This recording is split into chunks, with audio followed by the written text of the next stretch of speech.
Good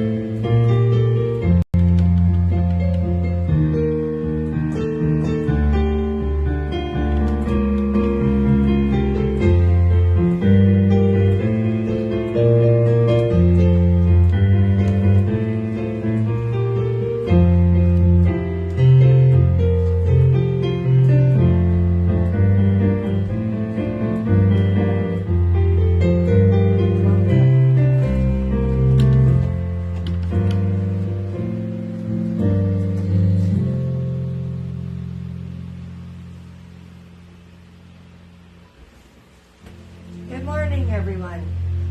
Opening prayer. The energy of love is with us and is us. Whole and complete is the I am that we are. We awaken to the truth of our being. We will this be done within and without. May we come to recognize that we receive all that we give. We know that we have forgiven ourselves when we forgive others of all grievances held within our minds. May we not be led in temptation by the voice of separation, but instead may we transcend all illusions. For ours is the power, peace, and love of Christ consciousness found within each of us, who is but the perfect extension of the one-minded heart that is shared by all and is our birthright as the holy extensions of love itself. Our affirmation of faith. We believe in one God, the author and energy of all life, whose love sustains the universe and all things found within it. Our 5 Christ principles. 1. There is only one energy in the universe. That energy is love and at all times active in everyone, everywhere. We are the divine energy of love, and that energy is found throughout the universe and in all things, whether seen or unseen. 3. We create our experiences by what we choose to think, feel, and believe, thereby establishing our responsibility for our own choices. 4.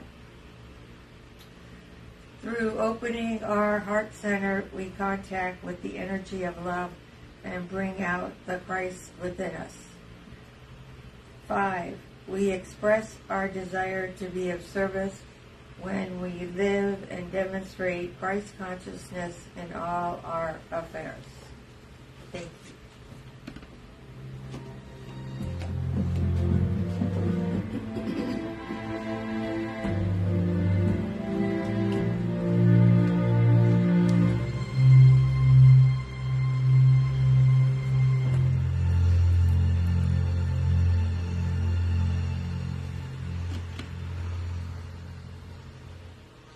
Good morning, everyone, and happy Palm Sunday to all of you who are here in person this morning, to all that are watching right now, and to those who will watch later this week. We welcome you to the Church of Christ Consciousness. We are here for those who are ready to live the truth of their being. Again, today is Palm Sunday, and I have a special topic I'd like to discuss this morning. But since it is Palm Sunday, I'd like to start with this.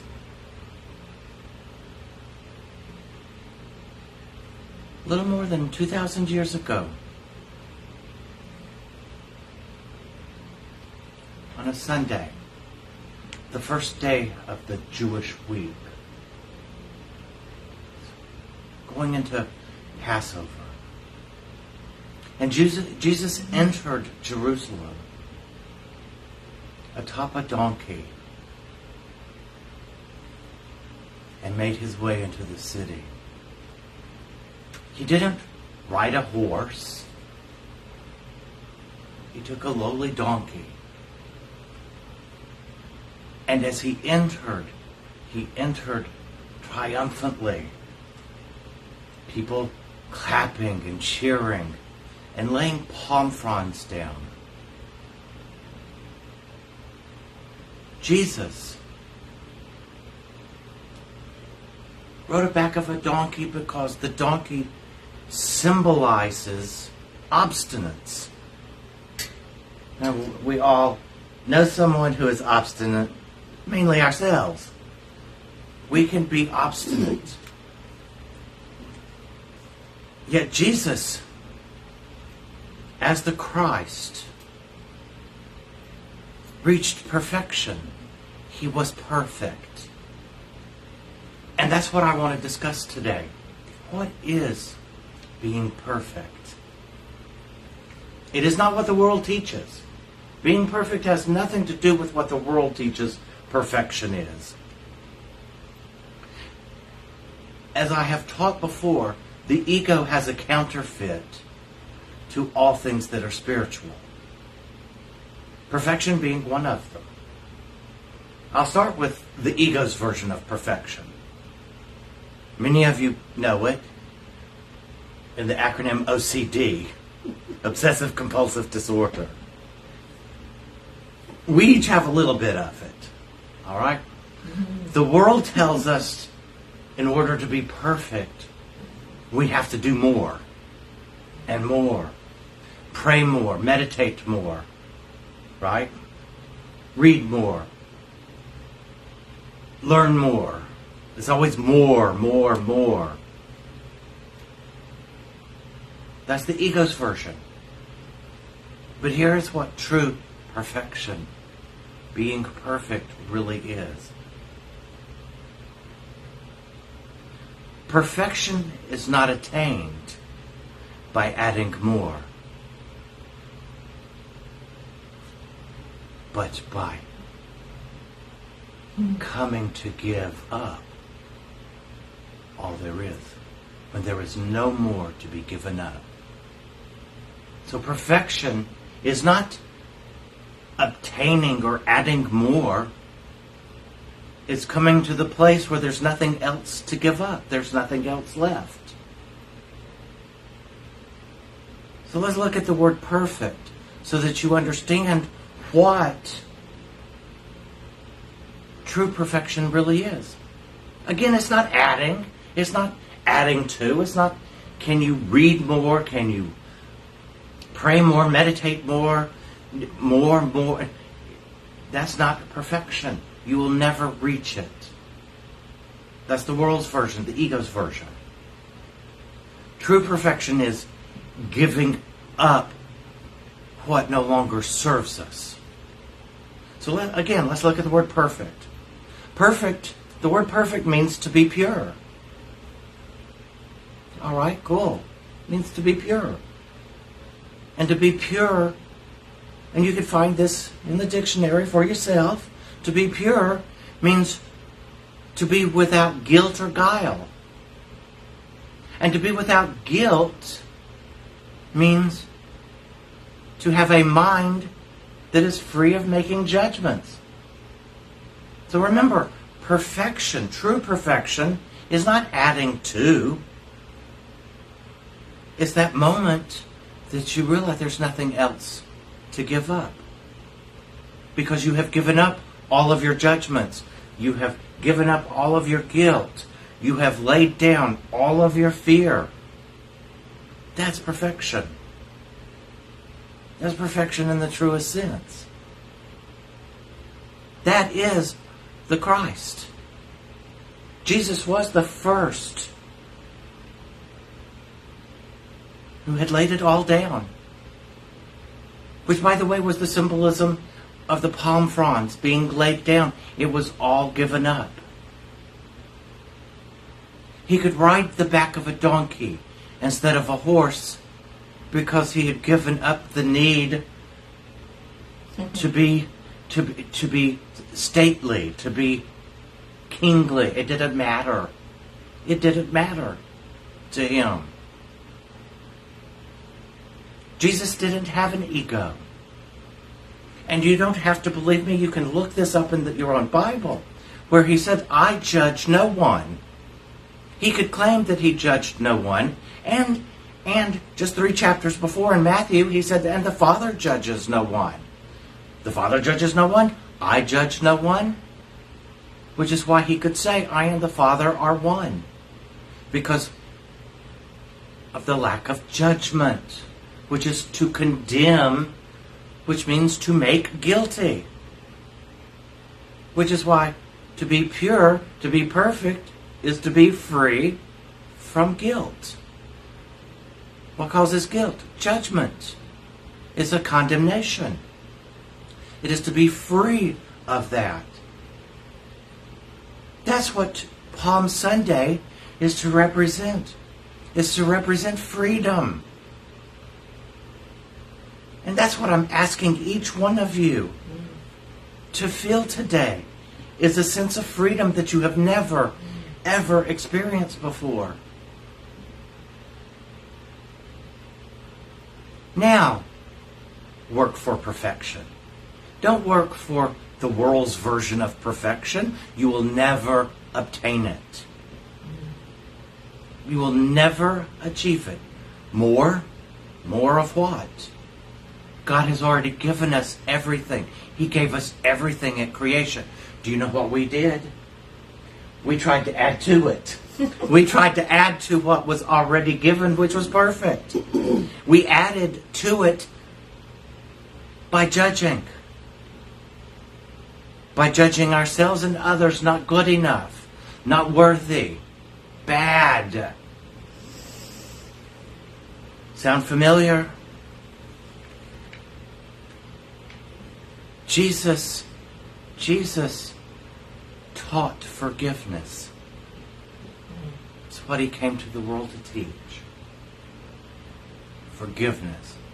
How do you become perfect? You forgive. That's how. You forgive others and yourself for all of the judgments and all of the things that were done to you. Give it up, just as he did. And you too can enter the city of peace, just as he did, triumphantly, knowing who you are. Did he not say, all the things I can do, you can do, and more? But you can't do it if you're judging. You can't do it if you're burdened with guilt and worry and fear and condemnation. Because you will be afraid. What will you fear? You will fear life. You will fear love. You will fear everything. That's not freedom. That's bondage. Jesus came to set us free. Free from the bondage that we ourselves created and heaped on our own self. And he taught us how to do it. And he gave us the key and said, the key is forgiveness. Forgive. When he was asked, Master, Rabbi, teach us how to pray. And he said, Our Father which art in heaven, hallowed be thy name. Thy kingdom come. Thy will be done on earth as it is in heaven. Give us this day our daily bread. And forgive us our trespasses, our debts, as we forgive those who trespass or hurt us. It's in the prayer. It's in the Lord's Prayer. We are forgiven as we forgive. But nobody talks about it. In fact, they tell you how to hold on to it, work through it, or whatever. When Jesus said, forgive. That's the key to perfection. That's the key to returning to the knowledge of purity and oneness. Can you imagine any one of you, whether you're here, watching, or watch later this week, can you imagine what it feels like to be completely free from guilt. Completely free from guilt. That's perfection. Again, perfection is not obtained by adding to, but when there is nothing else to give up, when there is no more guilt, no more judgment, condemnation, and no more fear.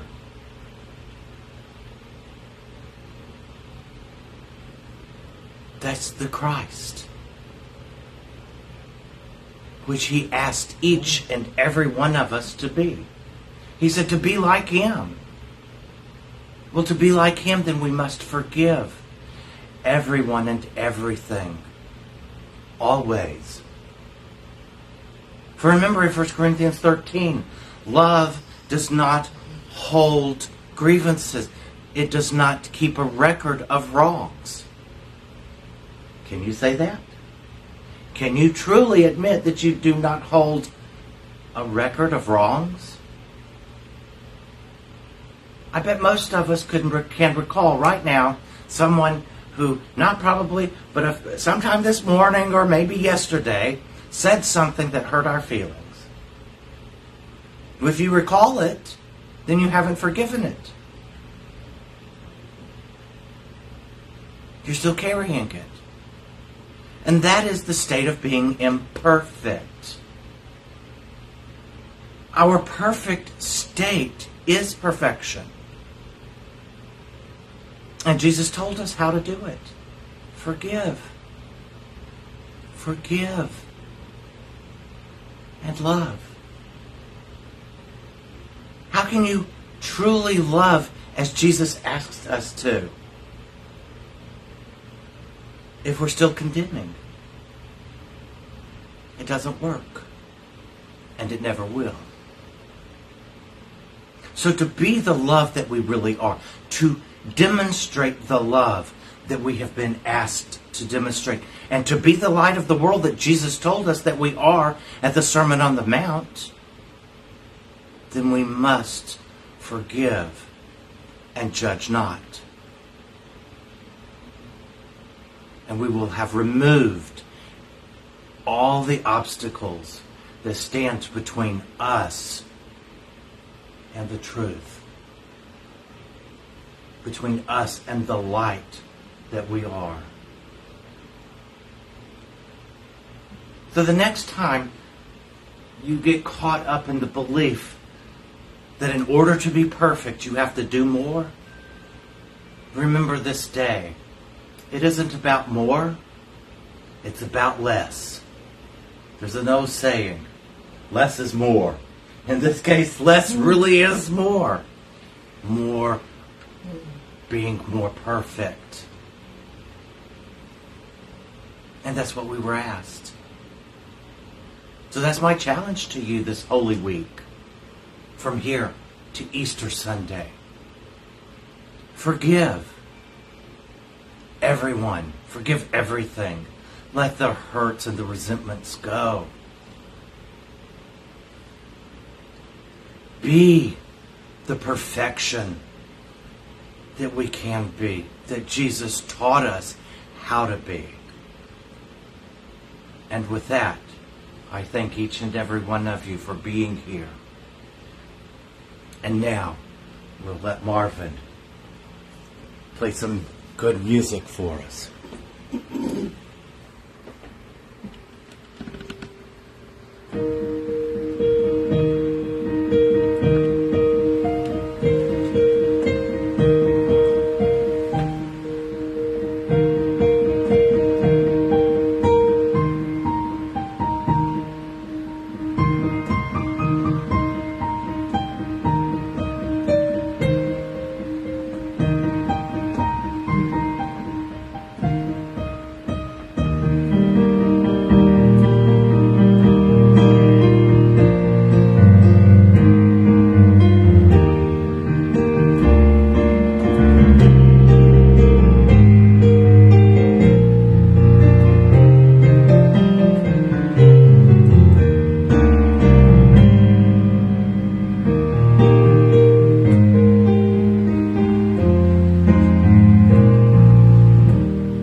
And for our morning reflection, let's get comfortable in our chair and breathe in, I am. And breathe out. Breathe in, I am. And breathe out. Breathe in, I am. And breathe out. And as you relax into your seat, imagine that you're sitting beside a still, quiet stream. And still yourself. Still your breathing. Let your heart beat peacefully. And as you sit there, reflect on this question. What are you attached to?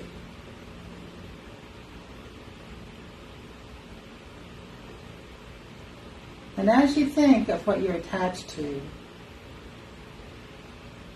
ponder, what kind of security does this attachment give you?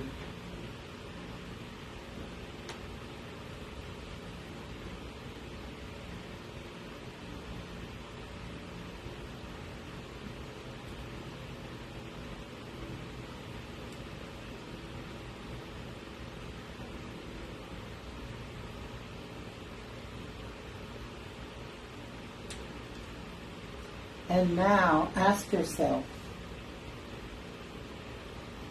what would it feel like if I were secure enough not to need this attachment?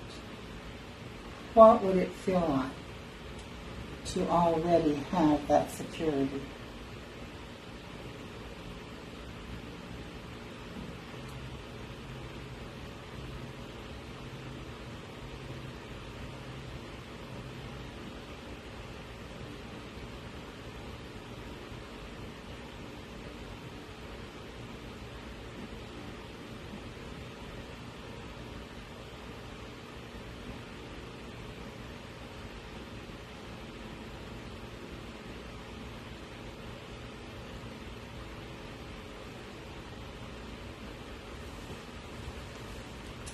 Now,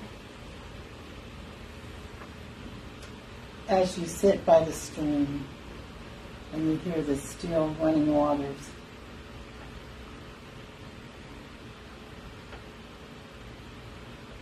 feel the universe flow through you. Feel the security of the ages come in and out. And know that you have that security already.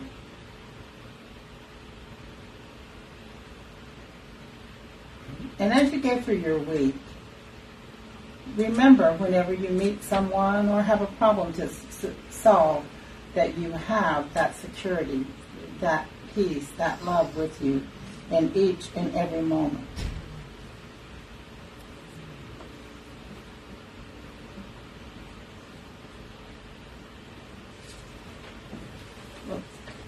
And if you would, we're having a class at 11 o'clock. You can go to meetup.com and get the link for the Return to Oneness class.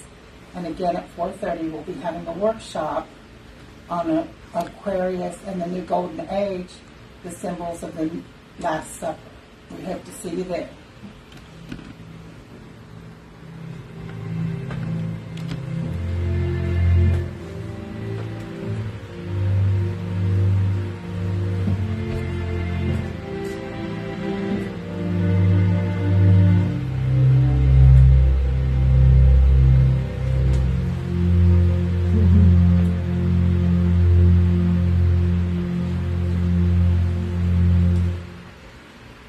Thank you, Marvin.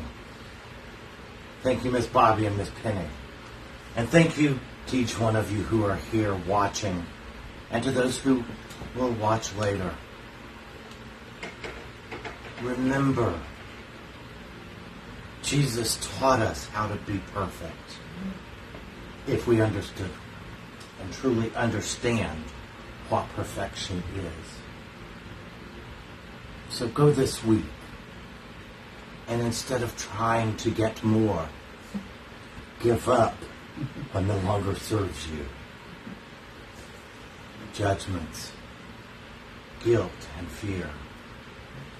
As we come to the close, I ask each one to silently say our closing prayer with me, if you would. Divine love through me blesses and multiplies all that I am, all that I have, all that I give, and all that I receive. We give and receive in love. Amen. Have a great Holy Week, everyone. Thank you for watching.